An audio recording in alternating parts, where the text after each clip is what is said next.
রিদ, আমি এতক্ষণ যা বলেছি তুমি শুনেছো তো? হৃদের স্বাভাবিক উত্তর। জি স্যার। রিদ, কেসটা কিন্তু ডেঞ্জারাস। হ্যাঁ, তুমি কিন্তু নর্মালি নিও না এই কেসটাকে। দেশের বিভিন্ন জায়গায় এই সুইসাইড স্কোয়াড গ্যাংয়ের অনেকগুলো দল ছড়িয়ে পড়েছে ইতিমধ্যে। তারা নানানভাবে নানান রকম দুর্ঘটনা সৃষ্টি করছে। কখনো স্কুলে বোমা ফেলছে, তো কখনো পুলিশের উপর হঠাৎ করে আক্রমণ করছে, কখনো আবার মেয়েতে নানা রকম হয়রানির শিকার করছে, তরুণ সমাজকে ড্রাগসের প্রতি অ্যাট্রাক্টেড করছে, কখনো গোপন ভিডিও বানিয়ে কলেজ ভার্সিটি স্টুডেন্টদের সুইসাইডের দিকে ঠেলে দিচ্ছে, তাদের সুইসাইড করতে বাধ্য করছে। মূলত এই গ্যাংয়ের মূল লক্ষ্য মৃত্যু, তা নিজে নিজে হোক বা তাদের গ্যাংয়ের কারো তারা। তাই তারা এই গ্যাংয়ের নাম দিয়েছে সুইসাইড স্কোয়াড। আপনি চিন্তা করবেন না স্যার, এই গ্যাংয়ের সব ডিটেলস আমি বের করে ফেলবো। কিন্তু কি কিন্তু রিত, তখন থেকে তোমাকে অন্যমনস্ক লাগছে? হ্যাঁ, এনি প্রবলেম? আসলে স্যার, আমি ভাবছি অন্য কথা। কোন কথা? আচ্ছা, তুমি কি ওই বোমার ব্লুপ্রিন্ট নিয়ে ভাবছো? জি স্যার, আমার সন্দেহ যারা এটা একবার চুরি করার চেষ্টা করেছে তারা আবার এটা চুরি করতে চাইবে। তাই দাদামশাইয়ের তৈরি বোমার ব্লু প্রিন্টার সিকিউরিটি নিয়ে আমি টেনশনে আছি। একটা প্রোটেক্টিভ জায়গা দরকার এটা লুকানোর জন্য। আগের মতো দাদামশাইয়ের ল্যাবে রাখা যাবে না এটা। তাহলে কি করা যায়? ও, এক মিনিট পেয়েছি। কথাটা বলেই উঠে দাঁড়ালো হৃদ। আকরাম হাসানও উঠে দাঁড়িয়ে বললেন। কি পেয়েছো রিত? হৃদ দরজা খুলে কেবিন থেকে বের হতে হতে বলল, আপনাকে পরে এসে সব বলবো স্যার, এখন আমি আসি। আসসালামু আলাইকুম। সূর্যের তপ্ত রশ্মির বিকিরণে চারিদিকময় আলো ছায়ার খেলা। অসহনীয় গরমে দিক বিদিক যখন তেজস্বিতা ছড়াতে ব্যস্ত একচোড়ার মেঘ নয়ন তখন সমান তালে চোখ বুলাচ্ছে ল্যাপটপের স্ক্রিনে। এসির ঠান্ডা আবেশটাও যেন এখন অসীম অনীহা ছড়াচ্ছে তার কাছে। তবুও কোনো স্থিতি ছাড়া নির্থক ভঙ্গিতে চেয়ারে বসে নিজের কাজ করে যাচ্ছে রিধি। নয়ন চোরার দৃষ্টি ছাড়িয়ে হাতে থাকা রেডিয়ানের ঘড়ির দিকে তাকালো রিধি। সময় দেখে আবারও ল্যাপটপে আঙ্গুল চালিয়ে কাজ শুরু করলো রিধি। এমন সময় হুট করে মেসেজ টিউন বেজে উঠল। রিধি ল্যাপটপটা পাশে রেখে মোবাইলটা হাতে নিল। মোবাইল অন করতেই আশিকের দেওয়া ম্যানেজারের দিকে নজর গেল রিধির, যেখানে জলজল করে ভেসে উঠছে আশিকের মেসেজ, ছোট্ট করে লেখা। ওই সিরি, মেসেজটা দেখে চরম বিরক্তির মধ্যেও হেসে দিল রিধি। মেসেঞ্জার অপশনে ক্লিক করে আঙ্গুল ঘুরিয়ে রিধি ম্যানেজ করলো। আমি যে শেরি, আমি তা জানি। তৎক্ষণাৎ আশিকের মেসেজ। আমার বিয়ে দাওয়াত চইল তোর। কবে? ও এই তো, এই ফ্রাইডেতেই। আম্মু কথা বলতে যাবে মেয়ের বাসায়। ও তাই নাকি? পিক দেখি। নাই। কি করে? স্টাডি। সিরিয়াসলি তোর বিয়ে বিশ্বাস হইতেছে না? আবার ঢপ মারতেছ না তো? আরে না রে দোস্ত, কোনো ঢপ না, ট্রাস্ট মি। এই ফ্রাইডেতে ফাইনাল হতে পারে। তা বাসায় কই? শ্রীপুর। তো তুই রাজি? ধুর, আগে আব্বু আম্মু দেখে আসুক, যদি পছন্দ হয় তাইলে। মেয়ের পিক দেখছিলি? আম্মু একবার দেখাইছিল, ভালোভাবে দেখি নাই।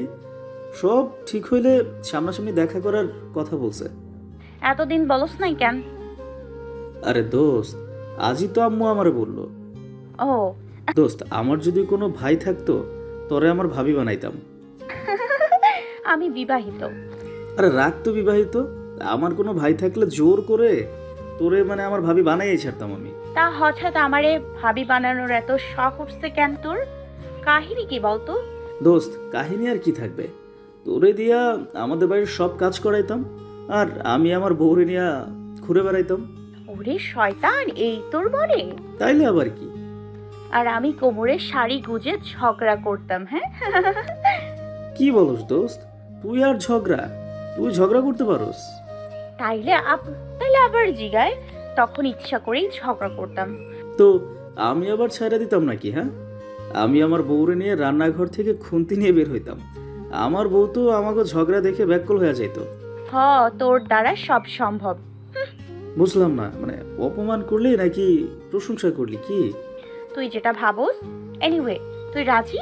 তুই না সৌমিলিকে পছন্দ করস বলছিলি? আরে আগে দেখে আসুক, পরেরটা পরে দেখা যাবে। যদি সব ঠিক থাকে তখন কি করবি? আঙ্কেল আন্টির যদি পছন্দ হয়ে যায়? সেটা দেখা যাবে। এনিওয়ে, নাচ গান শিখে রাখিস বুঝছস, নাইলে দাওয়াত দিব না কিন্তু।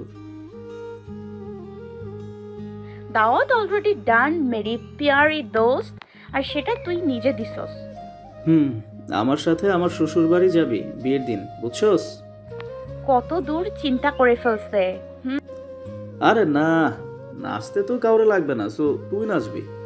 তুই না থাকলে হয়? হ্যাঁ, বক্সন, বিয়ে হলেও লাগবে না হইলেও লাগবে। হ, না হইলে তো চিল ডান্স হবে। যাই হোক, না হইলেই ভালো আপদমুক্ত হওয়া যাবে, না হলে দেখা যাবে আমার জ্বালায় শান্তিতে থাকা পারবে না। মানে বুঝলাম না। মানে আমি ঘাড়ে ঝুলা যাব। তার মানে তুই অলরেডি রাজি? হেই সেরি, কি বলে? হাই হাই দোস্ত, তুই তো বিয়ের কথাই মেয়েদের মতো লজ্জা পাচ্ছিস। থাক, লজ্জা পাইস না। দোস্ত, আখির বেবি হইছে। জীবনে কি করলি? পাঙ্গাস মাছ দিয়ে ভাত খাইলাম, মানে জীবনটা ভরা। তুই কি করলি? হ্যাঁ, ঘুমাইলাম। ঘুমাইতে ঘুমাইতে ফর্সা হয়ে গেছিস তুই। তাকিয়া পারি না, খালি ঝিলিক মারস। কে বলছে? সবাই। আরে ওইটাকে বলে সূর্যের আলো। নো ওয়ে, এটাকে বলে দিন দুপুরে চাঁদের আলো। সূর্যের দিকে তাকাইয়া মেসেজ করস, তাই আলো পড়ে। আবার সূর্য লাগে না তোর মতো। হ্যাঁ, তোর মতো চাঁদের আলোতেই মেসেজ করি। আজ চাঁদ সূর্য নেই বলে মোবাইল ফোনের স্ক্রিনের আলোতে মেসেজ করতে হয়। দুঃখ। হ্যাঁ, তোর চাঁদ সূর্য কিছুই লাগে না। আমি তো তোর মতো ঝিলিক মারি না, না হইলে আমার আলোতেই মেসেজ করতে পারতি। থাক ভাই, তোর বউ করতে পারলেই চলবো। হ্যাঁ, আমার বউ তোর ভাবি, তোর জামাই আমার ভাই। খুঁজা বের কর তোর বউরে। খুঁজতেছি তো, বাট আমার বউ তোর মতো ঝিলিক দেয় না, তাই খুঁজে পাই না। কে বলছে ঝিলিক দেয় না? আমি আর আমার মুখ। তাহলে ফোনে মেসেজ আসলো কিভাবে এটা? এটাকে বলে নিনজা টেকনিক, বুঝছিস? থাক ভাই, আমার বুঝে কাজ নাই। এখন একটু ক্যান্টিনে যাব, পরে কথা হবে। বাই। বাই দোস্ত। মোবাইল হাতে নিয়ে ক্যান্টিনের দিকে গেল রিধি। লাঞ্চের সময় ক্যান্টিনে ভালোই লোক সমাগম। রিধি যেতেই ছোট্ট বড় সকলে রিধিকে সালাম দিতে লাগলো আর কথা বলার চেষ্টা করতে লাগলো। একটু অস্বস্তি হলেও সকলের কাছ থেকে সালাম নিয়ে আর কথা বলে রিধি ক্যান্টিনে একটি টেবিলে বসে পড়ল। সকলেই নিজ নিজ খাওয়া ছেড়ে রিধিকে ঘুরে ঘুরে দেখছে। মূলত এত বড় অফিসের সিইও তাদের সাথে বসে একসাথে খেতে এসেছে, এইটাই তাদের মেইন আগ্রহ। সকলকে নিজের দিকে তাকিয়ে থাকতে দেখে উঠে গেল রিধি। আর যাই হোক, এভাবে খাওয়া যায় না, তাই উঠে গিয়ে ক্যান্টিনের এক ছেলেকে বলল তার খাবারগুলো তার কেবিনে দিয়ে আসতে, আর সকলকে নিজ নিজ খাওয়ায় মনোযোগ দিতে বলে দ্রুত পায়ে ক্যান্টিন থেকে বের হয়ে কেবিনে চলে গেল। 3টে ব্রেড, জুস আর নুডলস নিয়ে বসে আছে রিধি। খাচ্ছে না তো ফোন চালাচ্ছে বেশি। এক হাতে একটা ব্রেড নিয়ে 15 মিনিট যাবৎ খাচ্ছে একটু একটু করে, কিন্তু না, তবুও খাওয়া হচ্ছে না। সে তো মোবাইল স্ক্রলিংয়ে বিজি। আশেপাশের দিন দুনিয়ার প্রতি তার কোনো নজর নেই। আপাতত এমন অবস্থা যেন ফোন থেকে এক নজর সরালেই দুনিয়া উল্টে যাবে। গভীর মনোযোগ নিয়ে ফোন চালাচ্ছে রিধি, দৃষ্টি তার মোবাইলের দিকে। একটা ব্রেড শেষ করে বাম হাত দিয়ে জুসের গ্লাসটা টেনে নিয়ে খেতে গিয়ে জুসের গ্লাসের দিকে নজর গেল। গ্লাসের হাফ জুস নেই, কিন্তু সে তো খায়নি, তাহলে কি হলো? ভ্রু কুচকালো রিধি, কিন্তু বেশি ভাবলো না। সেই হয়তো খেয়েছে ভেবে জুসের গ্লাস টেনে স্ট্র দিয়ে জুস খেতে খেতে ফোন চালাচ্ছে। তারপর আবার আরেকটা ব্রেড হাতে নিল রিধি, দৃষ্টি ফোনে নিবদ্ধ। আর একটা ব্রেড শেষ করে নুডলসের বাটির দিকে হাত বাড়ালো, কিন্তু বাটি ফাঁকা। আর একটা ব্রেড নিতে হাত বাড়ালো, কিন্তু হাতের নাগালে কিছুই পড়ল না। ফোন থেকে দৃষ্টি সরিয়ে টেবিলের খাবারের দিকে নজর দিল রিধি। সব খাবার শেষ, কিন্তু এত খাবার খেলো কখন সে? দৃষ্টি সরাতে সামনে তাকাতেই হৃদকে বসে থাকতে দেখলো রিধি। বিস্ময়কর চোখে তাকালো সে। হৃদ এখন এখানে, এই সময়ে হৃদকে মোটেই এখন এখানে আশা করেনি রিধি। তা তার চোখ মুখের হাল দেখেই বোঝা যাচ্ছে। মুখে মেকি হাসি ফুটিয়ে ফোনটা টেবিলে রাখলো রিধি। পায়ের উপর পা তুলে বেশ আয়েশ করেই বসে আছে হৃদ। খাবারগুলো যে সে খেয়েছে তার চিহ্ন বা রিয়াক্ট মাত্রও হৃদের মধ্যে দেখতে পেল না রিধি। হৃদ পায়ের উপর পা তুলে বসে এক হাত টেবিলের উপর রেখে গালে হাত দিয়ে এক দৃষ্টিতে তার দিকে তাকিয়ে আছে। শুকনো ঢোক গিলতে চাইতো রিধি, কিন্তু না, পারল না। গলায় যেন খরা দেখা দিয়েছে। মনে হচ্ছে বহু বছর পানির অভাবে ছিল সে। খটখটে হয়ে শুকিয়ে গেছে গলা। মুখে বানোয়াটা হাসি ফুটিয়ে রিধি বলল, হ্যাঁ হ্যাঁ, আপনি এখানে? হৃদের নির্লিপ্ত স্বাভাবিক জবাব। কেন আসতে পারি না? না মানে আপনি তো। টেবিলে থাপ্পড় দিল হৃদ। কেঁপে উঠল রিধি, যেন থাপ্পড়টা তাকেই মারতে চেয়েছিল, কিন্তু ভুলবশত টেবিলে লেগেছে। রিধিকে থামিয়ে হৃদ বলল, জাস্ট শাট আপ ননসেন্স। আমি আধা ঘন্টা ধরে এখানে বসে আছি, কিন্তু তুই, তোর তো কোনো খুশি নেই। তোর মন প্রাণ জান আত্মা সব ডুবে আছে ফোনে। খাবারের সময়ও ফোন। কি করছিলি এত ফোনে? দেই ফোন দে। রিধি চোরা চোখে তাকিয়ে ফোনটা নিজের হাতে নিয়ে বলল, তেমন কিছু না, এমনি। ছাড়ুন তো এসব। হৃদের যেন সন্দেহ বাড়ার জন্য এতটুকুই যথেষ্ট ছিল। রিধির হাত থেকে ফোন কেড়ে নিয়ে রিধিকে বলল, ফোনের পাসওয়ার্ড কি? রিধি বোকার মতো বলল। মানে? হৃদ ফোনে থাপ্পড় দিয়ে শব্দ করে বলল, মানে তুই বুঝিস না ফোনের পাসওয়ার্ড কি? রিধি হৃদের দিকে হাত বাড়িয়ে দিয়ে বলল, আমাকে দিন, আমি খুলে দিচ্ছি। কেন তোর কাছে দেবো কেন? আমি খুলতে পারি না নাকি আমি স্মার্টফোন চালাতে পারি না? স্টুপিড কোথাকার! চুপচাপ পাসওয়ার্ড বল। রিধি চোখ বুজে নিচের দিকে তাকিয়ে বলল। হারামি। হৃদ বিস্ফোরিত চোখে তাকিয়ে বলল। কি বললি তুই? রিধি চোখ তুলে কাঁদো কাঁদো চোখে তাকিয়ে বলল, দিন না প্লিজ, আমি খুলে দিচ্ছি। একদম কথা পাল্টাবি না বলছি। কি বললি একটু আগে? রিধি মনে মনে বিড়বিড় করে বলল, রিধি, আজকেই তুই শেষ। আজই তোর শেষ দিন। যত দোয়া দরুদ আছে পড়া শুরু করে দে। সত্যি বলে সকলে, যেখানে বাঘের ভয় সেখানেই সন্ধ্যা হয়। রিধির থেকে উত্তর না পেয়ে হৃদ আরো গর্জে উঠে বলল, কি বিড়বিড় করছিস? বলছিস না কেন? একটু আগে কি বলি? রিধি ঘাড় চুলকাতে চুলকাতে নিচের দিকে তাকিয়ে বলল, পাসওয়ার্ড হবে। হারামি। তুই আর তোর অদ্ভুত পাসওয়ার্ড, চত্ব সব। পাসওয়ার্ড দিয়েও যখন ফোনে রং পাসওয়ার্ড লেখা উঠল, হৃদ ভ্রুকুচকে আবার জিজ্ঞেস করলো, আমি কি তোর সাথে মজা করছি নাকি? রং পাসওয়ার্ড দিচ্ছিস? আমি জাস্ট অবাক হচ্ছি। রিধি তখন হঠাৎ করেই বলে ফেলল, পেছনে আপনার নাম হবে। হৃদ চরম রাগ নিয়ে বলল, কি বললি? হুম। হারামি হৃদ। রিধি মাথা নাড়িয়ে না স্বীকার করলো, তারপর বলল, হারামি হৃদ ভাইয়া। হৃদ কপালে হাত দিয়ে বলল, বাহ, কি কপাল আমার বউয়ের ফোনের পাসওয়ার্ড হতে পেরেছি। কয়জন পুরুষের এমন কপাল আছে? সিরিয়াসলি তুই, কিচ্ছু বলার ভাষা নেই তোকে। রিধি ছোট্ট ছোট্ট চোখে হৃদের দিকে তাকালো, যেন ছোট্ট বাচ্চা অন্যের খেলনা নিয়ে চুরি করে খেলতে গিয়ে ধরা পড়েছে। আসলে হয়েছে কি, আপনি তো পরপর আমার 2টা ফোন ভেঙে ফেলছেন। তখন আপনাকে তো কিছু বলতে পারতাম না, তাই রাগ মেটানোর জন্য পরে যখন এই ফোন কিনলাম তখন এই পাসওয়ার্ড দিয়েছিলাম। যাতে যতবার ফোনের লক করিস ততবার আমাকে বকতে পারিস। রিধি কাঁদো কাঁদো চোখে তাকিয়ে বলল, সরি, ভুল হয়ে গেছে। হৃদ কিছু বলল না। ফোনের লক খুলতেই সামনে প্রথমেই ভেসে উঠল একটা গেম। সিরিয়াসলি তুই আর কিছু না, গেম খেলতেছিলি, তাও আবার বাচ্চাদের গেম। অ্যাঞ্জেলা, ওই আর কি। তুই আর মান সম্মান রাখলি না। রকিও তো এসব গেম খেলে না মনে হয়। আর তুই, থাক, এখন আর কিছু নাই বা বললাম। এনিওয়ে, ফোনটা এখন আমার কাছেই থাক, কাজ হয়ে গেলে দিয়ে দেবো। রিধি কিছু বলল না, চুপচাপ অপরাধীদের ন্যায় বসে রইল। বাঘের সামনে এখন কথা না বলাই ভালো। স্থির রইল হৃদ, ঘন ঘন নিঃশ্বাস নিয়ে নিজেকে শান্ত করে বলল, চল। রিধি প্রশ্ন সিক্ত চোখে তাকিয়ে বলল, কোথায়? জাহান্নামের চৌরাস্তায়। কেন, তোর কোনো প্রবলেম? না মানে। চুপচাপ চল। রিধির হাত ধরে কটকট করে পা ফেলে হাঁটতে লাগলো। কোম্পানির মেইন গেট পেরিয়ে রিধিকে নিয়ে চলে এলো হৃদ। রিধি নির্বাক হয়ে হৃদের সাথে যাচ্ছে। কিছু জিজ্ঞেস করবে তারও কোনো উপায় নেই। একটু আগে যা হলো সেই ভয়ে কিছু বলছেও না রিধি। মেইন গেট দিয়ে বের হয়ে বিল্ডিং এর ডান সাইডে গেল হৃদ। তারপর একটা লাল বাটন ক্লিক করতেই উল্টো দিকে একটা দরজা খুলে গেল। সেই দরজা দিয়ে ভিতরে গেল হৃদ আর রিধি। দরজা থেকে 10 মিনিট হেঁটে একটা সরু সিঁড়ি দেখতে পেল রিধি। একতলা থেকে আরো নিচের দিকে এমন সিঁড়ি এখানে আছে তা আগে জানতো না রিধি। দেখে মনে হচ্ছে আন্ডারগ্রাউন্ড। রিধির হাত ছেড়ে দিল হৃদ। তারপর আগে আগে হেঁটে গেল সিঁড়ি দিয়ে। এত সরু জায়গায় একা একা হাঁটা ছাড়া উপায় নেই।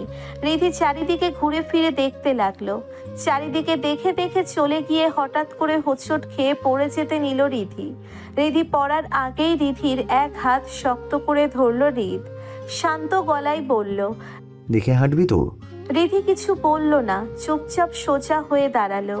অতপর আবার হৃদের পেছন পেছন যেতে লাগলো। 5 মিনিট পর একটা দরজার সামনে দাঁড়ালো হৃদ। নিজের বৃদ্ধ আঙ্গুল দিয়ে সেখানে ক্লিক করতেই বাম পাশে একটা দরজা খুলে গেল। তারপর সেখানে নিজের ফেস স্ক্যান করলো হৃদ। ফেস স্ক্যান করতেই একটা রোবোটিক আওয়াজ এলো, please enter your password and open the door, then go to inside. Hrid একটা পাসওয়ার্ড দিল। তারপর আবার আওয়াজ এলো, LLB.59, right password, right password. Robotic আওয়াজটার পরেই একটা বড় দরজা খুলে গেল। দরজা খুলতেই আবার আওয়াজ এলো, now you can go through inside, please go. রিধিকে নিয়ে ভিতরে ঢুকলো। একটা বড় বারান্দার মতো জায়গা। প্রাকৃতিক আলো বাতাসের চিহ্ন মাত্র নেই, যা আছে সব ইলেকট্রনিক। বারান্দা দিয়ে একটু হেঁটে ভিতরে গেল হৃদ আর রিধি। সেখানে একটা ডোরের সামনে লাইটিং করে লেখা ব্লু রেঞ্জ রিসার্চ সেন্টার। ব্যাস, আর কি বুঝতে বাকি রইল না রিধির। ডোরের সামনে 2 জন গার্ড দাঁড়ানো, হাতে রাইফেল। হৃদ যেতেই তারা হৃদকে স্যালুট করলো। হৃদ তাদের ইশারা করতেই মেইন ডোর খুলে দিল তারা। হৃদ আর রিধি ভিতরে ঢুকতেই একটা সাইরেন বেজে উঠল। সাথে সাথে একজন মাঝবয়সী লোক বের হয়ে এলো। হৃদের দিকে তাকিয়ে স্বস্তির নিঃশ্বাস নিয়ে বলল, ও হৃদ, তুমি? আমি তো ভাবছিলাম লেবায় আবার আক্রমণ করেছে কেউ। হৃদ তাকে আশ্বস্ত করে বলল, ডোন্ট ওয়ারি কমান্ডার, এখানকার সিকিউরিটি আরও জোরালো করা হয়েছে। একবার ভুল হয়েছিল, বাট আর হবে না। আপনারা টেনশন ফ্রি হয়ে কাজ করুন। আর সাইরেনটা মেবি এই ফোনটা আনার কারণেই বেজেছে। রিধির ফোনটা দেখিয়ে বলল। মাঝবয়সী লোকটি স্বস্তির নিঃশ্বাস নিয়ে বলল, ইয়া, তাই হবে, বাট নেক্সট টাইমে ফোন আর এনো না হৃদ। ইউ নো দ্যাট এখানে ফোন এলাও না। হৃদ মুচকি হেসে বলল, আই নো। অ্যাকচুয়ালি আমি সিকিউরিটি সিস্টেম চেক করতে এই ফোনটা এনেছিলাম, দেখছিলাম সব ঠিকঠাক আছে কিনা।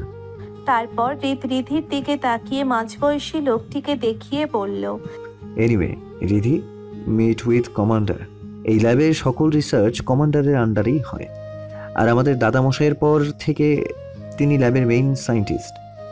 আর বোমার সেই ব্লু প্রিন্ট যেগুলোর কথা তোমাকে আব্বু বলেছিল, সেগুলো কমান্ডারের কাছেই ছিল এই ল্যাবে এতদিন। রিধি মুচকি হাসি দিয়ে লোকটিকে সালাম দিল। লোকটিকে বিনয়ের সাথে মুখে হাসি ফুটিয়ে সালামের জবাব দিল। হৃদ লোকটির দিকে তাকিয়ে রিধিকে দেখিয়ে বলল, and commander, she is Ridhi, new CEO of our company, Ayonika Chowdhury ডিমা। লোকটি তখন রিধির দিকে তাকিয়ে রিধির মাথায় হাত দিয়ে বলল, আমিও প্রথমে তাই গেস করেছিলাম। তোমার কথা তোমার বড় আব্বুর মুখে অনেক শুনেছি রিধি, বাট আনফরচুনেটলি এটা আমাদের ফার্স্টে দেখা। রিধি কান্ডারের দিকে তাকিয়ে মুচকি হাসলো। এখন এখানে ঠিক কি বলা উচিত রিধি বুঝে উঠতে পারছে না। সে তো পুরোপুরি বিস্মিত। নিজেদের চেনা জায়গায় এইরকম আন্ডারগ্রাউন্ডের মধ্যে ল্যাব থাকতে পারে তা তার ধারণার বাইরে। এমনিতে কেউই সহজে এটা ধরতে পারবে না যে এখানে ল্যাব আছে। আসলেই তাদের দাদামশাই একজন দূরদর্শী লোক ছিলেন। তার বুদ্ধি নমুনা দেখে রিধি ক্ষণে ক্ষণে অবাক। রিধির ভাবনার মাঝেই হৃদ কমান্ডারকে বলল, আজ থেকে ল্যাবের দিকটা রিধি দেখবে কমান্ডার। আমাকে না পেলে আপনি রিধির সাথে কন্ট্যাক্ট করবেন। আমি আসলে কখন কোথায় থাকি তার ঠিক থাকে না। বিভিন্ন সময় কেস হ্যান্ডেল করতে বিভিন্ন জায়গায় যেতে হয়, আপনি তো সবই জানেন। এই সিচুয়েশনে ল্যাবের সিকিউরিটি সিস্টেম আর ল্যাবের দায়িত্ব রিধির। এসব কিছুর জন্যে মোটেও তৈরি ছিল না রিধি। সব যেন তার মাথার উপর দিয়ে যাচ্ছে, তাই সংকোচময় দৃষ্টিতে তাকিয়ে রিধি বলল। কিন্তু রিত তখন রিধির হাত ধরে রিধির দিকে তাকিয়ে রিধিকে আশ্বস্ত করলো যে তুমি পারবে। রিধি থেমে গেল, আর কিছু বলল না। তারপর কমান্ডার ল্যাবের ভিতরে গিয়ে আবার ফিরে এসে রিধির দিকে তাকিয়ে বলল, হ্যাঁ, আমাকে এসব আগে তোমার আব্বু বলে রেখেছে রিত।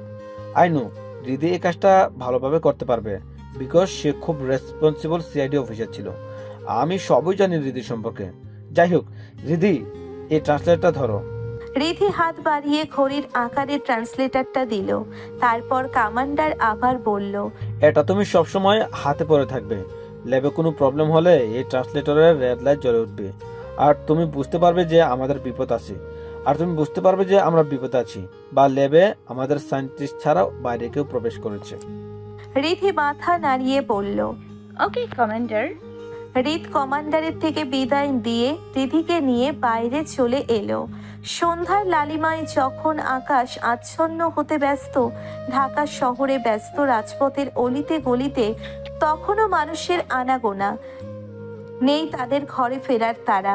রাস্তার আনাচে কানাচে ছোট বড় সব ধরনের দোকানপাট, হোটেল, রেস্তোরাঁ সেজে উঠেছে বর্ণিল আলোতে। রাস্তার ধারের ল্যাপটপটাও চলে উঠেছে ইতিমধ্যে। কোথাও যেন অন্ধকারের হাতছানি নেই, চারিদিকে দিনের আলোর মতোই স্পষ্ট। এ আর নতুন কি, ঢাকা শহরের ব্যস্ত রাজপথে রয়েছে গাড়ির বহর, যা সকলের প্রতিদিনের ব্যাপার। ক্লান্ত দেহখানি নিয়ে বসুন্ধরা শপিং কমপ্লেক্স থেকে বের হলো রিধি। হাতে তার শপিংয়ের আহামহি কোনো ব্যাগ নেই, তবুও ছোট্ট হালকা বক্স, সেটা বহন করতেও যেন তার বিরক্ত লাগছে। সারাদিনের কাজের ক্লান্তিটা যেন শরীরে বসে গেছে। অনেক দিন পর আজ এত পরিশ্রম করেছে সে। সিআইডি থেকে রিজাইন দেওয়ার পর ঘরে বসেই দিন পার হতো তার। তবে রিজাইনের আগে কখন সকাল কখন বিকাল এত বাছবিচার করার সময় ছিল না, কারণ চাকরিটাই তো এমন ছিল। জনকল্যাণের জন্য নিজের শেষ ক্লান্তিটাও নিংড়ে দিতে হয় একজন দায়িত্ববান অফিসারের। ক্লান্তি, আরাম, দুঃখ কিছুই বুঝে না সেই ডিউটি। বুকের হৃদগহ্বর থেকে বেরিয়ে এলো এক দীর্ঘ নিঃশ্বাস। যা ফেলে এসেছে তা নিয়ে আর ভাবতে চায় না রিধি। রিদ ল্যাব থেকে বের হয়েই চলে গেছে। এসিপি আকরাম হাসান ফোন করেছিলেন, তাই জরুরি ভিত্তিতে চলে যেতে হয়েছে তার। সাথে নিয়ে গেছে রিধি যত্নে লালিত অতি সাধের ফোন। ফোন ছাড়া নিজেকে কেমন অনাথ অনাথ লাগছে রিধির। রিধি বুঝে উঠতে পারে না তার ফোনের সাথে হৃদের কিসের এত শত্রুতা। দ্রুত পায়ে হেঁটে গাড়ির কাছে গেল রিধি। আপাতত তার সাথে কোনো গার্ডই নেই, যদিও তার বড় আব্বু তার সব সময়ের জন্য কয়েকজন গার্ড রাখতে বলেছে, কিন্তু তার গার্ডদের সাথে চলাফেরা করতে মোটেই ভালো লাগে না।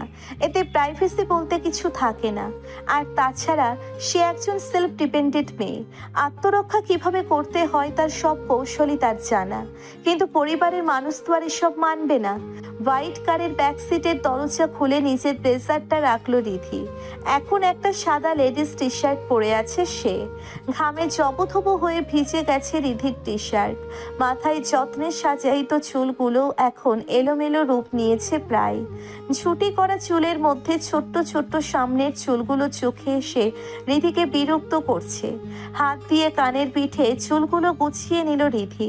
হাতের ছোট্ট বক্সটা গাড়িতে রেখে মাত্রই সামনের দিকে ঘুরে ড্রাইভিং সিটে বসার প্রস্তুতি নিচ্ছিল রিধি। এমন সময় পেছন থেকে বীভৎস গম্ভীরতার সাথে আওয়াজ এলো, ডোন্ট মুভ। এক পাও নড়বে না, চালাকি করার চেষ্টা করলেই গুলি করে দেব। হাত উপরে তোলো। রিধি যেন বিরক্ত হলো। এখন আপাতত একটা লম্বা ঘুম দরকার তার।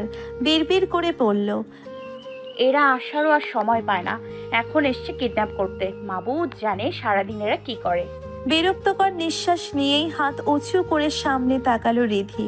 বুক ভরে নিঃশ্বাস নিয়ে তাকিয়ে দেখলো সামনে অবস্থানরত লোকগুলোকে। কালো কাপড় দিয়ে সকলেরই মুখ ঢাকা, শুধু চোখগুলো দেখা যাচ্ছে।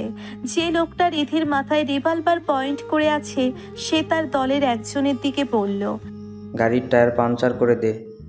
পাশের লোকটা প্রথম লোকটার কথা অনুযায়ী গাড়ির টায়ার পাংচার করতে চলে গেল। রাস্তার ধারের দোকানে বসে চা খাচ্ছে হৃদ আর জাবিদ। সচরাচর রাস্তার ধারের কোনো কিছুই খায় না হৃদ, এখনো ঠিক খাচ্ছে না। চায়ের কাপ হাতে নিয়ে গম্ভীর মুখে দাঁড়িয়ে আছে সে, দৃষ্টি তার অদূরে দাঁড়ানো তেজস্বী রমণীর দিকে। জাবিদ বেশ আনন্দের সহিত চা বিলাসে ব্যস্ত, আশেপাশের কোনো কিছু নিয়ে সে মাথা ঘামাচ্ছে না। রাস্তার ধারে টং দোকানের চা এই সন্ধ্যাবেলা আয়েশ করে খাচ্ছে সে। হৃদের সাথেই দিনরাত তার। চার তরুণ রাস্তার ধারের দোকানে বসে চা খাওয়া কেবল তার কল্পনাতেই ছিল যেন। অনেকদিন আগে বন্ধুদের সাথে থাকাকালীন সময়ে খাওয়া হতো, কিন্তু হৃদের অ্যাসিস্ট্যান্ট হিসেবে জয়েন করার পর এসব কেবলই দিবা স্বপ্ন ছিল তার কাছে। তবে আজ যখন হৃদ নিজেই বলল রাস্তার ধারে টং দোকানের চা খাবে, তখন বেশ বড়সড় ঝটকা খেয়েছিল জাবিদ। জাবিদ যখন এসব ভাবনায় ব্যস্ত, তখনই তার কানে এলো অযাচিত কিছু শব্দগুচ্ছ। দোকানে বসে থাকা এক ব্যক্তি ভীত স্বরে দূরের দিকে দেখিয়ে বলল, ওই দেখ, মেয়েটাকে মনে হয় গুন্ডারা আক্রমণ করেছে। আজ মনে হয় মেয়েটার শেষ দিন। কিভাবে বন্দুক ধরে রেখেছে মেয়েটার মাথায়। জাবিদ তাৎক্ষণিক সেই দিকে দৃষ্টি দিল। রিধিকে 5-6 জন গুন্ডা ঘেরাও করে রেখেছে। এখানে রিধিকে দেখে চোখ দুটো বড় বড় করে ফেলল হৃদ। সাথে সাথে হৃদের দিকে নজর দিল সে। হৃদ বেশ শান্ত চোখে সেই দিকেই তাকিয়ে আছে। তার নজর দেখেই বোঝা যাচ্ছে দৃশ্যটা তার অনেক আগেই নজরে এসেছে। মুহূর্তেই সকলের মাঝে ভীতির সঞ্চয় হলো। কেউ কেউ চায়ের বিল মিটিয়ে স্থান ত্যাগ করতে ব্যস্ত হয়ে পড়ল। কেউ কেউ আবার বলছে মেয়েটাকে সাহায্য করা দরকার, কিন্তু এগিয়ে যাওয়ার সাহসটুকু কেউ দেখাচ্ছে না। অল্প সময়ের মধ্যেই চায়ের দোকান সব জায়গাটা ফাঁকা হয়ে গেল। মূলত কেউ এসব ঝামেলায় জড়াতে চান না। মুখে তাদের একটাই ধ্বনি, নিজে বাঁচলে বাপের নাম। দোকানদার লোকটা হৃদ আর জাবিদকে তাড়া দিয়ে বলল, ভাই সাহেব, আপনারা দয়া করে চায়ের টাকাটা দিয়া দেন, আমি এখনই দোকান বন্ধ করব। জাবিদ তখন হৃদের থেকে দৃষ্টি সরিয়ে দোকানদার লোকটাকে বলল, দেখছেন মেয়েটা বিপদে পড়েছে, তবু আপনারা কেউ সাহায্যের জন্য এগিয়ে যাচ্ছেন না। আপনার রাস্তায় এতজন মানুষ, আপনারা এগিয়ে গেলেই তো এরা এত সাহস পায় না রাস্তায় এসব করার। দোকানদার তখন প্রতিবাদী স্বরে বলে উঠল, কি কন ভাই সাহেব, কে যাইব নিজের জীবন বাজি রাইখা সাহায্য করতে? সকলেই জানের মায়া আছে, আমরা সাধারণ মানুষ এসবের সাথে জড়াইতে চাই না। জাবিদ তখন বলল। তাই বলে রাস্তাঘাটে এভাবে? দোকানদার লোকটা ক্ষিপ্ত হয়ে বলল, রাখেন তো ভাই আপনার বড় বড় কথা, আপনার দরকার হলে আপনারা যান। লোকটার কথায় বেশ অপমান বোধ করলো জাবিদ। বিরক্তি দৃষ্টিতে লোকটির থেকে নজর সরিয়ে হৃদের দিকে তাকিয়ে বলল, স্যার, রিদি ওখানে একা। হৃদ শান্ত মেজাজে জাবিদকে থামিয়ে বলল, চুপচাপ এখানে দাঁড়িয়ে থাকো। দোকানদার লোকটা তখন বলল, আপনারা থাকার হইলে থাকেন, আমার টাকা দেন, আমি দোকান বন্ধ করব। হৃদ তখন চোখ মুখ শক্ত করে দোকানদারের দিকে তাকালো। লোকটা ঢোক গিলে চুপ হয়ে দাঁড়ালো। গম্ভীর মুখে সামনের লোকটার দিকে তাকালো রিধি। চোখ মুখ দেখে উপায় নেই তার মনে কি চলছে। সে এতদিনে হৃদের কাছ থেকে এটা অন্তত শিখে ফেলেছে, বিপদে নিজেকে যত শান্ত রাখা যায়, বিপদ থেকে বের হওয়ার উপায় তত সহজ হয়। সামনের লোকটা তার ঠিক কপাল বরাবর রিভলভার রেখে দাঁড়িয়ে আছে। লোকটার ডান পাশে 2 জন, বাম পাশে 2 জন। 2 জনের হাতে হকি স্টিক আর 2 জনের হাতে ছুরি। তাদের মধ্যে একজনের কোমরে বন্দুক গোজা আছে।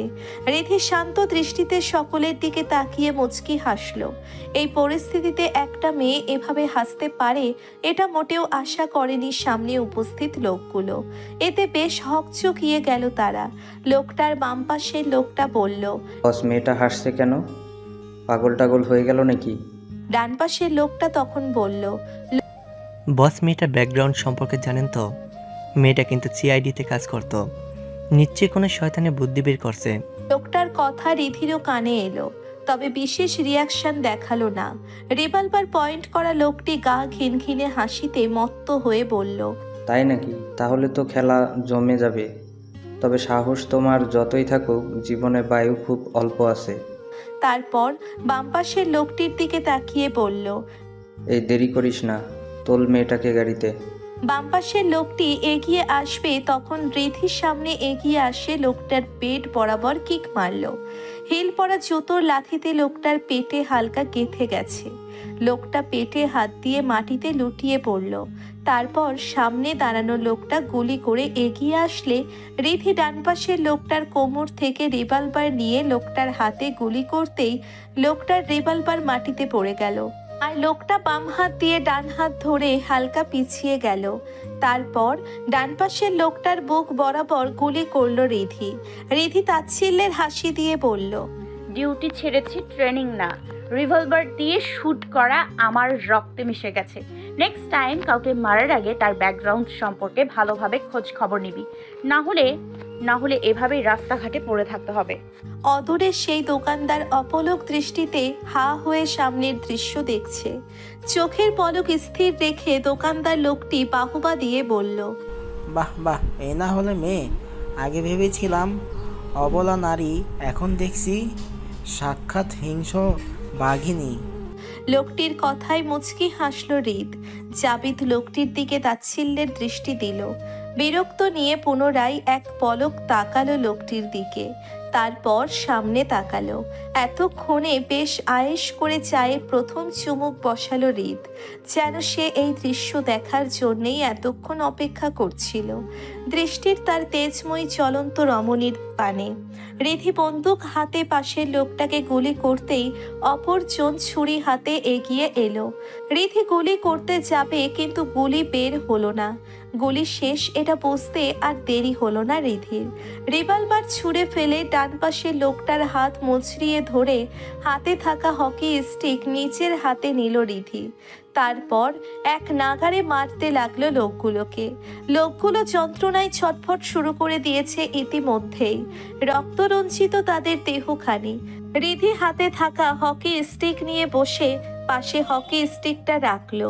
তারপর ডান হাত দিয়ে লোকটার মুখে চাপ দিয়ে দাঁতে দাঁত চেপে বলল, মনে রাখিস সূর্য যেখানেই ওঠে সেখানেই তার তেজ ছড়ায়। সূর্য হালকা রোদ ছড়িয়ে উষ্ণতা ছড়ানোর সময় সূর্যকে দেখে যদি ভেবে থাকিস যে সূর্যের কাজ শুধু আলো দেয়া, তাহলে ভুল করবি। যেই সূর্য আলো ছড়ায় সেই সূর্যই আবার তার তেজ দিয়ে পুড়িয়ে দিতে জানে। Fact, so mind it. দূর থেকে রিধির দিকে অপলক দৃষ্টিতে তাকিয়ে আছে হৃদ। এই তো তার সেই তেজময়ী, তেজস্বিতা, দীপ্তিশীলা, অহমিকা, নয়নাধীরাম স্বপ্নচারিণী। মুচকি হাসল হৃদ। রিধি উঠে দাঁড়াবে এমন সময় লোকগুলোর একজন ছুরি দিয়ে রিধিকে আঘাত করতে গেল। রিধি তৎক্ষণাৎ ছুরির আঘাত রুখে হাত দিয়ে ধরে ফেলল ছুরি। ব্যাস, সেইখানেই রিধির হাতের রক্ত গড়িয়ে পড়তে লাগলো ইট পাথরের কংক্রিটের রাস্তায়। রিধি লোকটার পায়ে লাথি মারতেই লোকটা বসে পড়ল। রিধি সোজা হয়ে দাঁড়াবে এমন সময় পেছন থেকে আর একজন হকি স্টিক নিয়ে এগিয়ে এলো রিধির দিক। দোকানদার লোকটা হালকা চিৎকার করে বলল, এ মেয়েটার মাথার মেরে দেবে তো? ততক্ষণে হৃদ নিজের চায়ের কাপটা রেখে সামনে এগিয়ে গেছে। জাবিদ দৌড়ে যাবে এমন সময় দোকানদার লোকটা বলল, ভাই সাহেব, আমার টাকাগুলা রেখে দিন, পিছু ডাকবেন না। জাবিদ পকেট থেকে 100 টাকার একটা নোট দিয়ে বলল। হৃদ কোমর থেকে রিভলভার বের করে গুলি করতেই গুলি দিয়ে লাগলো লোকটার মাথায়। কলকল করে রক্ত বের হতে লাগলো কপাল থেকে। লোকটির মাথার খানিক রক্ত চুইয়ে পড়ল রিধির মাথায়। চমকে উপরের দিকে তাকিয়ে সেখান থেকে সরে এলো রিধি। লোকটার হাত থেকে পড়ে গেল লাঠিটা। তারপর লোকটাও মাটিতে লুটিয়ে পড়ল। হৃদ দৌড়ে গিয়ে রিধিকে জড়িয়ে ধরল। রিধি হঠাৎ হৃদকে দেখে হতভম্ব। এই মুহূর্তে এখানে মোটেও আশা করেনি রিধি হৃদকে। বাম হাত থেকে রক্ত পড়ছে তার। ডান হাত দিয়ে বাম হাতের ক্ষত স্থানটা কোনো রকমে চেপে ধরে আছে রিধি। তবুও রক্ত বাধাহীন স্রোতের মতো ক্ষণপ্রভা ছড়িয়ে আঙ্গুলের ফাঁক দিয়ে বের হয়ে যাচ্ছে। রিধি হৃদের বুক থেকে মাথা তুলে হৃদের দিকে তাকিয়ে বলল, আপনি এখানে? হৃদ আবার রিধির মাথাটা নিজের বুকে চেপে ধরে বলল, you all right Ridhi? Ridhi কিছু বলল না। তারপর রিধিকে ছাড়িয়ে রিধির হাত ধরে ব্যতিব্যস্ত হয়ে হতভম্বের মতো করে বলল, আমারই ভুল হয়েছে, এতক্ষণ বসে রেখে ওয়েট করানো উচিত হয়নি আমার। আমার জন্য তুমি এত ব্যথা পেলে? রিধি প্রশ্ন উত্তর চোখে তাকিয়ে বলল, মানে কি বলছেন আপনি এসব? আমি আন্দাজ করেছিলাম তোমার উপর হামলা হবে, কারণ ওরা তোমাকে কিডন্যাপ করে হুমকি দিয়ে বোমার ব্লু প্রিন্টটা নিতে চেয়েছিল। কেন আমি আরো সাবধান হলাম না? তুমি কেন গার্ড ছাড়া বের হয়েছো? আমি কেন ওখানে বসে থাকতে গেলাম? আমি এলে এসব কিছুই হতো না। জাবিদ হৃদের পাগলামি দেখে অন্য পাশে ঘুরে মুচকি হাসল, কারণ এই পরিস্থিতিতে হৃদ ওকে হাসতে দেখতে ওর কপালে শনি, রাহু, কেতু সব নাচবে।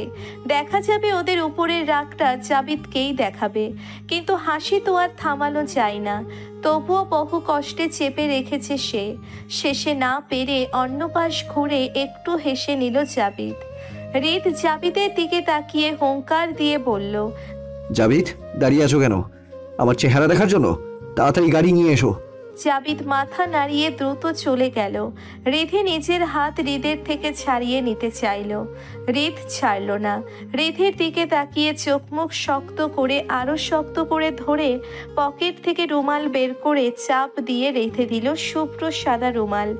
ততক্ষণে গাড়ি নিয়ে হাজির জাবিদ। হৃদ রিধিকে নিয়ে গাড়িতে বসলো। তারপর জাবিদকে বলল, তোমাকে না বলেছিলাম ফার্স্ট এইড বক্স গাড়িতে রেখে দিতে? রেখেছো? জাবিদ ফার্স্ট এইড বক্স হৃদের দিকে দিয়ে বলল, হ্যাঁ স্যার, রেখেছিলাম তো, এই নিন।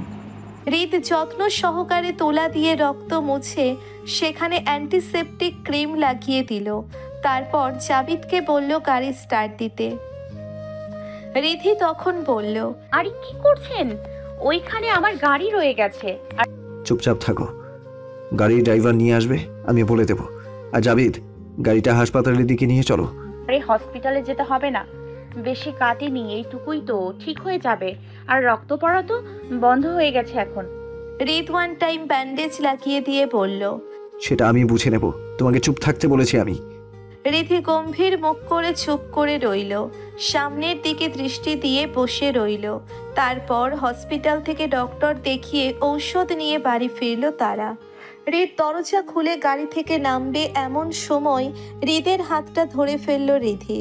হৃদ ভ্রু কুঁচকে তাকালো, যার অর্থ কি হয়েছে।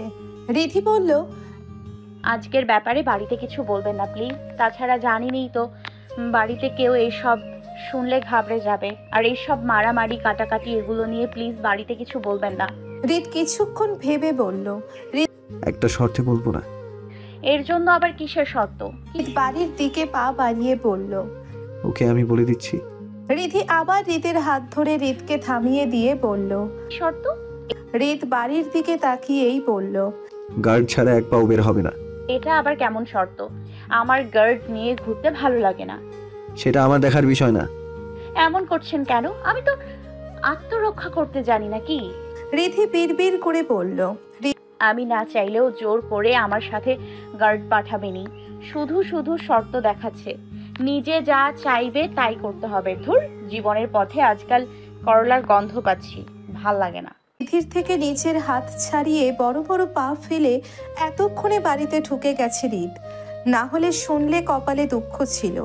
আর রিধি অসহায় চোখে তাকিয়ে সামনে পা বাড়ালো। সে জানে এখন বাড়ি গেলে নানান প্রশ্নের মুখোমুখি হতে হবে। কিভাবে হাত কাটলো, কখন, কেন, ইত্যাদি ইত্যাদি। বাড়িতে গিয়ে কি বলবে সে সবই মনের মধ্যে সাজাতে ব্যস্ত রিধি। অবশেষে শত বাধা পেরিয়ে শত প্রশ্নের বানোয়াট উত্তর দিয়ে মা, বড়মা আর নিজের ফুপিকে ম্যানেজ করে ঘরে আসতে পেরেছে রিধি। হৃদ শাওয়ার নিচ্ছে, তাই বিছানায় বসে হৃদের বের হওয়ার জন্য অপেক্ষা করছে রিধি। এসি অফ, তবুও বাইরে থেকে ঝোড়ো বাতাস এসে ঘর্মাক্ত শরীরে হালকা শীত শীত করতে লাগলো রিধির। উঠে গিয়ে ব্যালকনির দরজাটা লাগিয়ে দিল রিধি। ততক্ষণে হৃদ মাথা মুছতে মুছতে বাইরে বের হয়ে এসেছে। পরনে তার নেভি ব্লু ট্রাউজার ছাড়া কিছুই নেই। মাথার চুল থেকে গড়িয়ে গড়িয়ে পানি পড়ছে। সেই পানিই মুছতে ব্যস্ত হৃদ। এক পলক সেই দিকে তাকিয়ে নিচের টাওয়াল নিয়ে ওয়াশরুমের দিকে গেল রিধি। পেছন থেকে বাধা পেল রিধি। তার হাত ধরে রেখেছে রিধ। রিধি ভ্রকুচকে তাকালো। রিধ টাওয়ালটা বিছানায় ছুঁড়ে ফেললো। রিধের হাতের সিক্ততা ছড়িয়ে পড়ছে রিধির সর্বাঙ্গে, কাটা দিয়ে উঠছে সারা শরীরে। রিধ এগিয়ে গিয়ে মাথা এপাশ ওপাশ করতেই পানির ছিঁড়ি ছিঁড়ি বিন্দু কণা আছড়ে পড়ল রিধির চোখ, মুখ, গালে। আবেশে চোখ বন্ধ করে ফেলল রিধি। মুচকি হাসল রিধ। রিধির কানের কাছে মুখ নিয়ে ফিসফিস করে বলল, আজকাল আমার অনেক স্বভাবই তোমার মাঝে দেখা যাচ্ছে রানী সাহেবা। ভ্রু কুচকানো তো আমার স্বভাব, যা কখনোই তোমার পছন্দের মধ্যে ছিল না। কিন্তু তুমি তো হঠাৎ হঠাৎ আজকাল সেই ভ্রুটাই কুচকে ফেলছো। হৃদ কিন্তু তীব্র ভয়ঙ্কর ভাইরাস। একবার হৃদ নামক রোগে আক্রান্ত হলে প্রাণঘাতী রূপ নেবে। সো বি কেয়ারফুল মহারানী। তুমি কিন্তু হৃদ রোগে আক্রান্ত হয়ে পড়েছো। রিধি নিজেও হতভম্ব। সত্যিই তো, এটা কিভাবে হয়ে গেল? আগে তো হতো না, কিন্তু এখন? এই নিয়ে কিছু বলল না রিধি। সে জানে এই নিয়ে রিধিকে পিঞ্চ মেরে কথা বলবে এখন, যা খুবই ভয়াবহ হবে। কথা ঘুরিয়ে রিধি বলল, হাত ছাড়ুন, আমার শাওয়ার নিতে হবে, দেরি হয়ে যাচ্ছে। রিধ সোজা হয়ে দাঁড়িয়ে বলল, আরে আরে তারা কিসের? আমি তো জানি তুমি এখন শাওয়ার নিতে যাচ্ছ। এটা বলার কি আছে? নাকি তুমি কোনোভাবে চাচ্ছ আমি তোমাকে শাওয়ার নিতে সাহায্য? হৃদের মুখে হাত দিয়ে হৃদকে থামিয়ে দিল রিধি। চোখ দুটো বড় বড় করে বলল, এসব কি ধরনের কথা? অসভ্যদের মতো কি বলছেন এসব? আগে তো এমন ছিলেন না আপনি। হৃদ অন্য হাত দিয়ে রিধির হাত মুখ থেকে সরিয়ে বলল, আগে তো আমি বিয়ে করিনি, না রিধির নেশায় মত্ত হয়েছি, আর শুভ্র প্রতিমার মোহনীয় রূপে রোগাক্রান্ত হয়ে। আবার কি দোষ বলো? দোষ তো হৃদের হৃৎপিণ্ডে থাকা মানবীর। এনিওয়ে, তুমি আমাকে যতটা সভ্য ভাবো, আমি কিন্তু ততটাও সভ্য না। আচ্ছা, কি দেখাবো নাকি কিছু? কথাটা বলে রিধির দিকে তাকিয়ে চোখ টিপ মারল হৃদ। মুখটা হা করে হৃদের দিকে তাকিয়ে আছে রিধি। তার মুখ দেখেই বোঝা যাচ্ছে যে হৃদের এমন কথার আশা এখন মোটেও করেনি। রিধির ফেসটা দেখে শব্দ করে হেসে উঠল হৃদ। রিধির হাতটা ছেড়ে দিয়ে এগিয়ে গিয়ে টেবিল থেকে রিধির ফোনটা রিধির হাতে দিল হৃদ। রিধি হাত বাড়িয়ে ফোনটা নিয়ে চলে যাবে এমন সময় হৃদ পেছন থেকে আবার বলল, হেই মেরি রানী, আশা করি পরের বার পাসওয়ার্ডটা চেঞ্জ থাকবে। কতকাল আর হাজবেন্ডের নামের সাথে ভাইয়া লাগিয়ে রাখবে? শেষে নিজের ছেলে মেয়ের মামা হতে চাই না আমি। প্লিজ, দ্যাটস নট ডান, ওকে? থেমে গেল হৃদ। পেছনে তাকিয়ে হৃদের দিকে তাকালো রিধি। দুই হাত বুকে গুজে কাবার্ডের সঙ্গে ঠেস দিয়ে দাঁড়িয়ে আছে হৃদ। রিধি কিছু বলল তার আগেই হৃদ ঠোঁটে বাঁকা হাসি টেনে বলল, নট ডান হলেও আমার কোনো প্রবলেম নেই, ওকে? কিভাবে ডান করে নিতে হয় তা হৃদ খুব ভালো করেই জানে।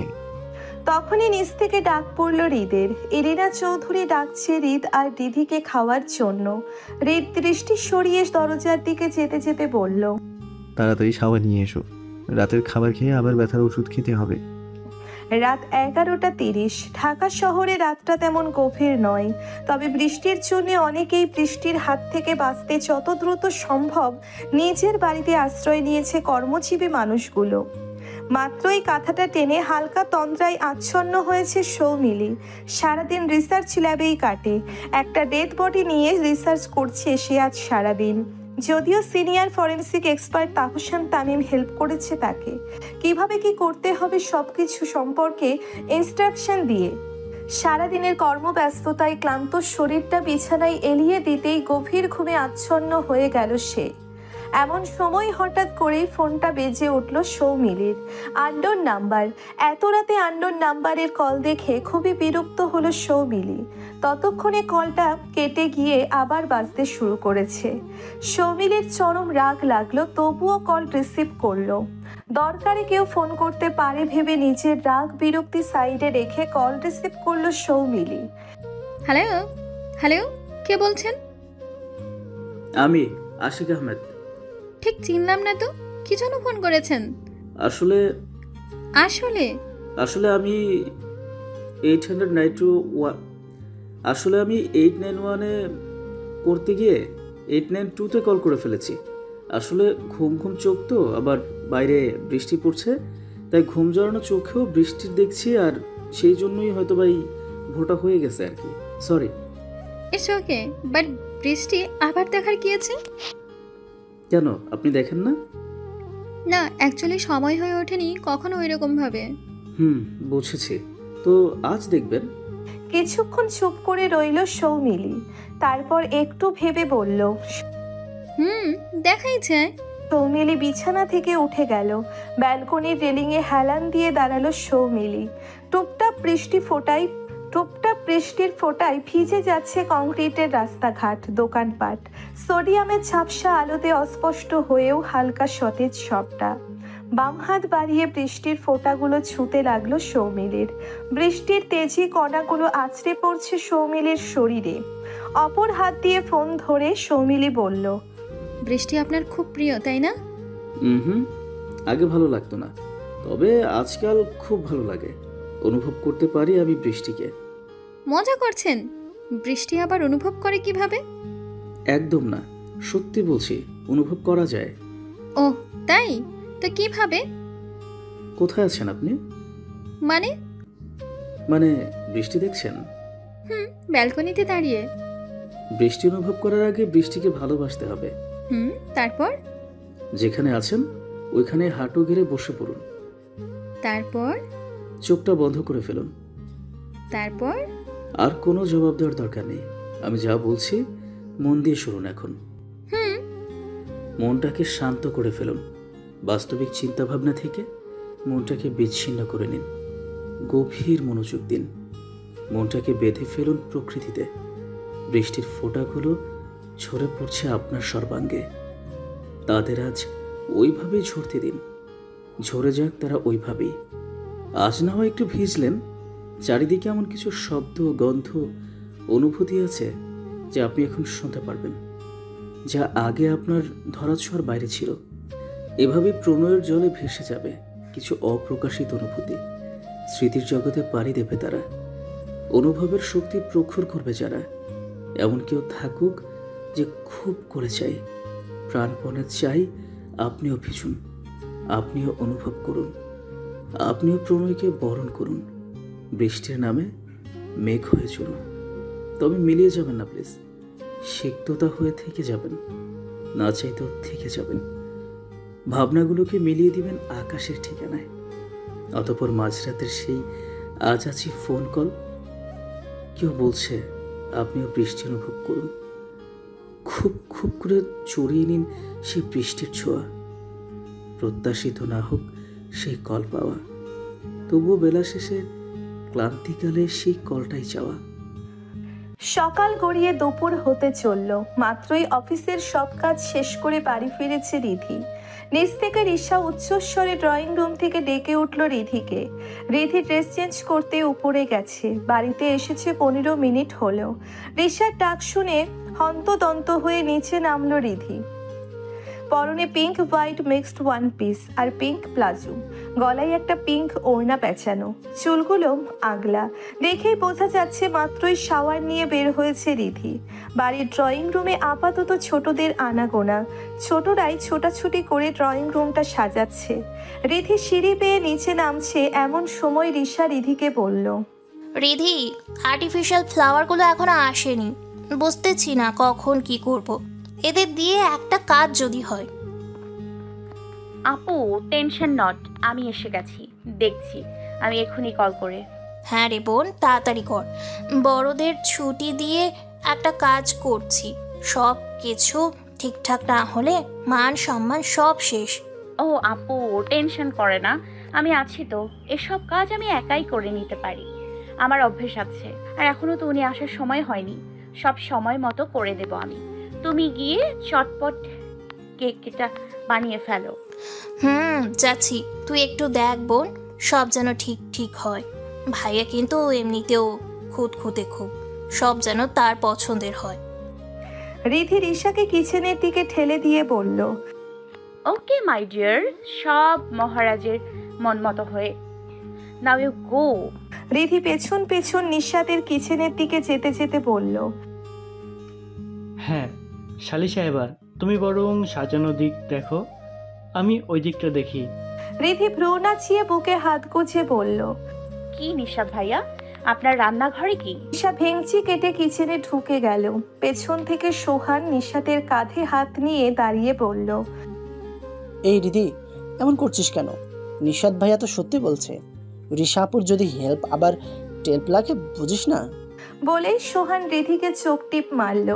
রিধি খিলখিলিয়ে হেসে উঠল। নিশাত মুখটাকে ছোট্ট করে বলল, শালাবাবু, তুমিও আমাকে নিয়ে মজা করছো? এটা কিন্তু একদমই ঠিক না। মনে রেখো, চৌধুরী বাড়ির বড় মেয়ের জামাই আমি। সোহান তখন সিরিয়াস মুখ করে বলল, হ্যাঁ হ্যাঁ, সত্যিই তো।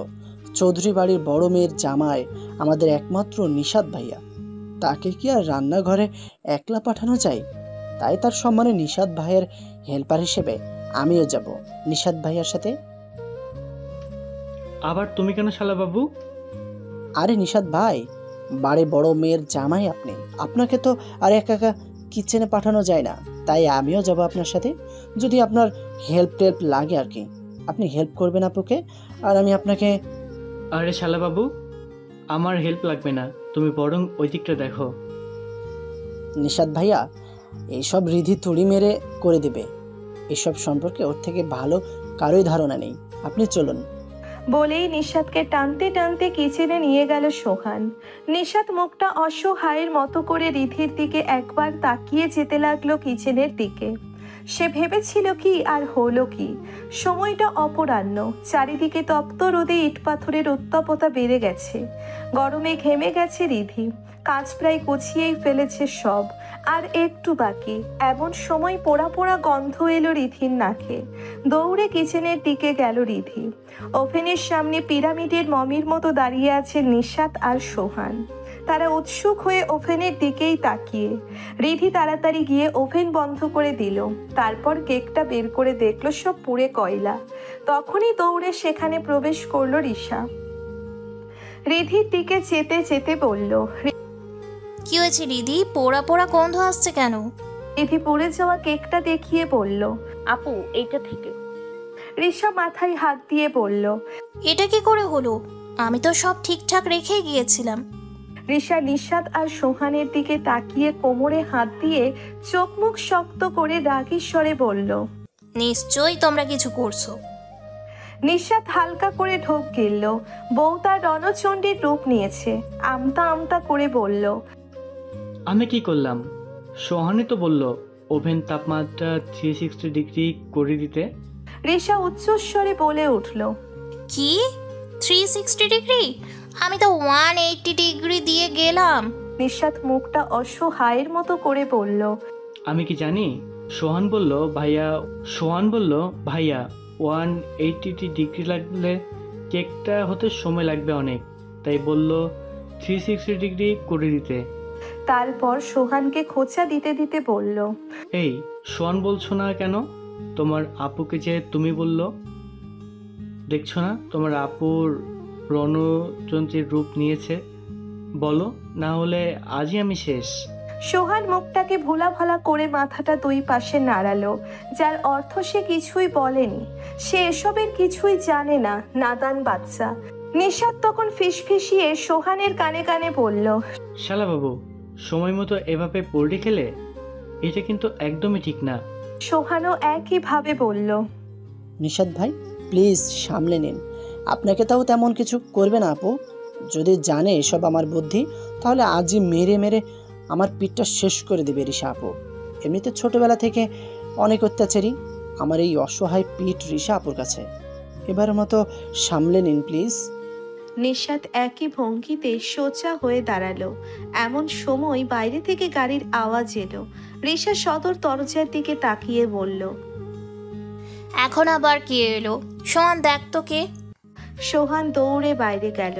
রিশা, নিশাত, রিধি ইতিমধ্যেই ড্রয়িং রুমে এসে দাঁড়িয়েছে। সোহাও উপর থেকে নামতে নামতে বলল, রিত ভাইয়া এসে গেছে। সোহান বাইরে থেকে ভিতরে আসতে আসতে বলল, রিত ভাইয়া তো এসে গেছে, এখন কি হবে? রিধি তখন বলল, কিন্তু ওনার তো এখনই আসার কথা না, প্রত্যেকদিন তো আরো দেরি করে বাড়িতে ফেরে। রিশা তখন বলল, এখন কি হবে? ভাইয়া এসে গেছে, এদিকে কেকটা বানানো হলো না, এখনো সাজানোই হালকা ইনকমপ্লিট। কিন্তু কথা হলো ভাইয়া তো এই সময় বাড়িতে ফেরে না। সোহা তখন ভীত স্বরে বলল। আসলে হয়েছে কি আপু? সকলেই তখন উৎসুক দৃষ্টিতে সোহার দিকে তাকালো।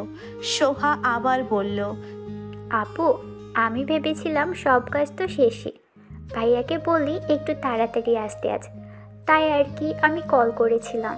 সোহান তখন সোহার মাথা মেরে বলল, গাধি একটা, তোকে কে বলেছে পাকনামি করতে? পারিস তো খালি মেকআপ ডলতে, মাথায় তো কিচ্ছু নেই। সোহা মুখ ভেঙচি কেটে বলল, আমার মাথায় না হয় কিছুই নেই, কিন্তু তোমার মাথায়? আমি জানি তো ওভেনের টেম্পারেচারকে বাড়াতে বলেছে। আমি তখন কিচেনের কাজ নিয়েই উপরে যাচ্ছিলাম। সোহান থেমে গেল, মুখটাকে কাচুমাচু করে দাঁড়িয়ে রইল। এদিকে রিদ বাড়ির দিকেই আসছে। রিশা তখন রিধির দিকে তাকিয়ে বলল, রিধি কিছু কর, ভাইয়া এসে পড়বে। রিধি টেবিল থেকে নিজের ফোন নিয়ে যেতে যেতে বলল, আমি দেখছি ওই দিকটা যাতে উনি ভেতরে আসতে না পারে। তোমরা সব কমপ্লিট করে আমাকে কল করো, আসছি আমি। হাতের মধ্যে গাড়ির চাবি ঘোরাতে বাড়ির দিকে আসছে রিদ। পরনে তার সাদা শার্ট ঘামে লেপ্টে গেল, চুলগুলো এখনো গোছানোই আছে। এমন সময় হঠাৎ করেই দৌড়ে রিদের সামনে দাঁড়ালো রিধি। রিদ ভ্রুকুচকে তাকিয়ে বলল, এভাবে দৌড়াচ্ছ কেন? বাড়িতে ডাকাত পড়েছে নাকি? রিধি বিড়বিড় করে বলল, তার থেকেও ভয়াবহ ঘটনা। রিদ বিরক্তিকর স্বরে বলল, বিড়বিড় করে কি বলছো? না কিছু না। তাহলে এভাবে দাঁড়িয়ে আছো কেন? সরো সামনে থেকে, আমি ভেতরে যাব, ড্রেস চেঞ্জ করে শাওয়ার নেব। আসলে হয়েছে কি? কি হয়েছে সেটাই তো শুনতে চাচ্ছি। ওই সামনে নাকি একটা নিউ ইটালিয়ান রেস্টুরেন্ট খুলেছে, তো আমি ভাবছিলাম আজ ওই রেস্টুরেন্টে যাব। ওইখানে নাকি অনেক ভালো ভালো ইটালিয়ান খাবার পাওয়া যায়, কিন্তু কাকে নিয়ে যাব ভেবে পাচ্ছি না। আপনি চলুন না আমার সাথে। ও, এই কথা বলতে এতক্ষণ লাগে? চলো। বাট আমি তো কোনো ইটালিয়ান রেস্টুরেন্টের কথা জানি না, কোথায় ওটা? রিধি রিদের হাত ধরে যেতে যেতে বলল, আপনাকে সব জানতে হবে কেন? আসছে সব জানতা, চলুন তো। রিধি রিদের হাত থেকে চাবি নিয়ে ড্রাইভ সিটে বসতে গেল। রিধিকে পাশের সিটে বসিয়ে বলল, আরে রাগ করছো কেন? আমি তো চিনি না, তাই বললাম আর কি। তোমার ড্রাইভ করতে হবে না, আমি তো আছি নাকি। রিধি কিছু বলল না, চুপচাপ বসে রইল। রিদ গাড়ি চালিয়ে যাত্রা করলো যন্ত্রচালিত যানবাহনের কংক্রিটের রাস্তা ধরে। খানিক বাদে রিধিকে বলল, এখন কোন দিকে যাব? রাস্তা তো দুটা, আমি তো জানি না কোন দিকে। রিধি মুখ ফসকে বলে ফেলল, জানি তো আমিও। কি? এই মাত্র না তুমি বললে তুমি চিনো, আর না চিনলে কিভাবে যাব? রিধি ভ্যাবা চেকা খেয়ে বলল, আরে আমি চিনি না তো কি হয়েছে? গুগল ম্যাপ তো সব চেনে। আমি এক্ষুনি আপনাকে ম্যাপ দেখে বলছি কোন দিকে যেতে হবে। প্রায় 1 ঘন্টা ধরে ব্যস্ত রাস্তায় গাড়ি ড্রাইভ করছে রিদ। রোদটা মাত্রাতিরিক্ত। পাশেই ফুরফুরে মেজাজে বসে আছে রিধি। সেই দিকে এক পলক তাকিয়ে সামনের দিকে তাকালো রিদ। এমনিতেই ক্লান্ত, তার মধ্যে এই গরমি এসির হাওয়াও বিরক্ত লাগছে রিদের, কিন্তু কিছু বলতেও পারছে না। কিছু বললেই দেখা যাবে বউ তার গাল ফুলিয়ে বসে থাকবে। রিদ মনে মনে ভাবলো, মানুষ ঠিকই বলে, পুরুষ যতই রাগে যদি থাকুক না, বিয়ের পর বউয়ের রাজত্বই কায়েম। ইনডাইরেক্টলি আমাকে নাকে দড়ি দিয়ে ঘোরাচ্ছে তারা জানতেই। কথাটা ভেবেই দীর্ঘ নিঃশ্বাস ছাড়ল রিদ। রিধির দিকে তাকিয়ে শান্ত স্বরে বলল, আর কতক্ষণ লাগবে? সেই কখন থেকে একই রাস্তায় ঘুরপাক খাচ্ছি আমরা। রিধি কি বলবে বুঝতে পারল না। সত্যিই রিদকে অনেক ক্লান্ত লাগছে আজ। তবে আজ আর সেই দিকে বিশেষ গুরুত্ব দিল না রিধি। মনে মনে ভাবলো, ওই রকম কোনো রেস্টুরেন্ট থাকলে তো আমরা সেখানে যাব। আমি তো জাস্ট এমনি বলে দিছি, কিন্তু এখন কি করব? তখনই একটা রেস্টুরেন্টে চোখে পড়ল রিধির। মুখটা চিকচিক করে উঠল তার। সাথে সাথে রিদকে গাড়ি থামাতে বলল রিধি। রিদ গাড়ি থামাতেই রিদের হাত ধরে হাঁটা ধরল রিদ। রিদ তখন রিধিকে থামিয়ে বলল, আরে আরে কোথায় যাচ্ছ ওইদিকে? রেস্টুরেন্টের দিকে দেখালো। রিদ তখন বলল, তোমাকে কে বলেছে এটা ইটালিয়ান রেস্টুরেন্ট? এটা তো অনেক আগের বাংলাদেশি রেস্টুরেন্ট। রিধি তখন আবার হাঁটতে হাঁটতে বলল, আরে বাদ দিন তো, ইটালিয়ান পাচ্ছি না তো বাংলাদেশি সই। রিতু আর কিছু বলল না। রিধি কথা কেমন খাপছাড়া লাগছে তার কাছে, তবে সেটাকে এড়িয়ে হাঁটা ধরল রিধির পিছন পিছন। নিজের সামনে বার্গার নিয়ে বসে আছে রিধি। এখন তার একটুও খেতে ইচ্ছে করছে না, কিন্তু রেস্টুরেন্টে তো আর এমনি এমনি বসে থাকা যায় না। সামনেই রিত বসে বসে কাচ্চি বিরিয়ানি খাচ্ছে তৃপ্তি করে। এখানে আগেই এসেছে সে, এখানকার বিরিয়ানি তার অনেক ফেভারিট। এক প্লেট শেষ দিয়ে আর এক প্লেট নিয়ে বসেছে। এমনি অনেক খিদে লেগেছিল তার উপর কাছের তরুণ খুব কম আসা হয় রেস্টুরেন্টে, তবে ভার্সিটি লাইফে ফ্রেন্ডদের সাথে অনেকবার এসেছে সে। দৃষ্টি সরিয়ে রিধির দিকে তাকালো রিদ। এই পর্যন্ত 3টে ডিশ চেঞ্জ করলো রিধি, সবগুলোতেই খুঁত বের করছে সে। এইবারও রিধিকে বসে থাকতে দেখে রিদ ভ্রু কুঁচকে বলল, কি ব্যাপার, খাচ্ছ না কেন? ধরে বেঁধে নিয়ে এলে রেস্টুরেন্টে খাবে বলে, এখন বসে আছো কেন? রিধি চোখ দুটো ছোট ছোট করে বলল, কি আমি আপনাকে ধরে বেঁধে নিয়ে এসেছি? কি এটা বলতে পারলেন আপনি? আচ্ছা সরি, আমার ভুল, এখন খাও। রিধি বার্গারে এক কামড় দিয়ে আবার ওয়েটার বলে হাত ছাড়ল। রেস্টুরেন্টে ড্রেস পরা পাতলা গরনের ছেলেটা আবারও দৌড়ে হাজির হলো রিধির সামনে। এইবার দিয়ে 4বার রিধির সামনে এলো সে। রিধি ছেলেটার দিকে তাকিয়ে পড়ল, এসব কি ভেতরের সবজি যেন সিদ্ধ হয়নি? আপনি এটি চেঞ্জ করে পিজা নিয়ে আসুন। ছেলেটা যথারীতি তাই করলো। রিধি আবারও একইভাবে বসে আছে, দৃষ্টি তার ফোনের দিকে। সে শুধু অপেক্ষা করছে কখন রিশা কল করবে। রিধিকে আবারও বসে থাকতে দেখে রিদ বলল, আচ্ছা তোমার কি হয়েছে বলো তো? বেচারাদের এত প্যারা দিচ্ছ কেন? আমি জানি তোমার কিছু একটা হয়েছে, তাই এমন করছো। কি হয়েছে?